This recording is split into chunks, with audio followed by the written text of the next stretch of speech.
পাত্রীপক্ষের সামনে বসে আছি। সামনে আনা হলো পাত্রীকে। পাত্রী দেখে সবাই অবাক। পাত্রীর এক পায়ে সমস্যা আছে। খাবার সামনে। পাত্রী দেখে খাবার কেউ মুখে দিল না। পাত্রীপক্ষের বুঝতে আর বাকি রইল না যে পাত্রী আমাদের পছন্দ হয়নি। আমি ইশারা দিয়ে খেতে বললাম। মা খাবার মুখে নিল, আর আমার ছোট মামা খাবার খেতে রাজি না।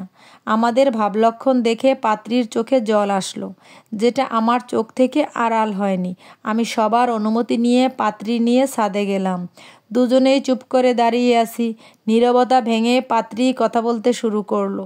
চোখের জলেতে কাজল গলে গিয়েছে, কিন্তু নিচে পড়তে পারছে না মেয়েটির আটকে রাখার আপ্রাণ চেষ্টায়। কথা বলার আগে ঠোঁট হাজারবার কাঁপছে, গলাটাও কান্না চেপে রাখার জন্য কাঁপছে। আমি মেয়েটাকে পর্যবেক্ষণ করি। দেখুন, আমি জানি এইবারেও আমি রিজেক্টেড হব। এই পর্যন্ত আমাকে 28 বার রিজেক্ট করা হয়েছে। কি রান্না পারেন আপনি? জি। বলেছি আপনি কি আইটেম রান্না পারেন। মানে আমি অনেকটা ভোজনরসিক মানুষ, তাই জিজ্ঞেস করেছিলাম আর কি রান্না করতে পারেন। মেয়েটা কিছুটা অবাক হয়ে বলল, জি, আমি সব ধরনের রান্না পারি। ইভেন আজকে আপনাদের দেয়া খাবারগুলো আমার নিজ হাতে বানানো। এইবার আমি অবাক হলাম। এত সুন্দর করে খাবার বানিয়েছে, আমি তো ভেবেছিলাম সব অর্ডার করে আনা। বাহ। আচ্ছা, শাড়ি কি নিজে পরতে পারেন নাকি অন্যের হেল্প লাগে? এইবার কিছুটা লজ্জা পেয়ে গেল। জি, পারি, কিন্তু কুচি ঠিক করার জন্য কারো হেল্প দরকার পড়ে।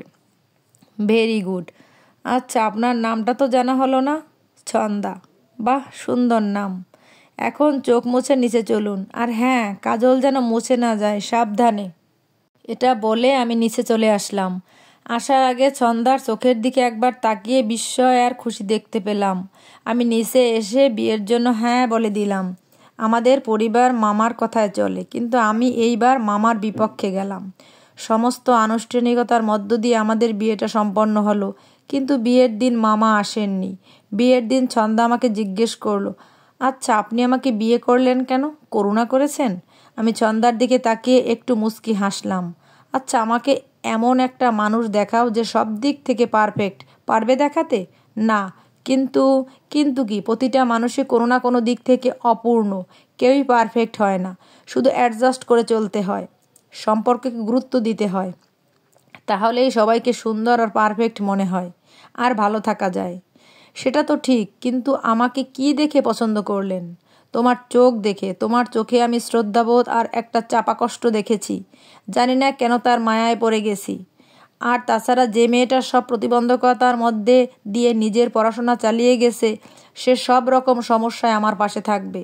আর তাছাড়া তোমার পায়ের সমস্যা কখনোই তোমার ভবিষ্যৎ নির্ধারণের মাপকাঠি হতে পারে না।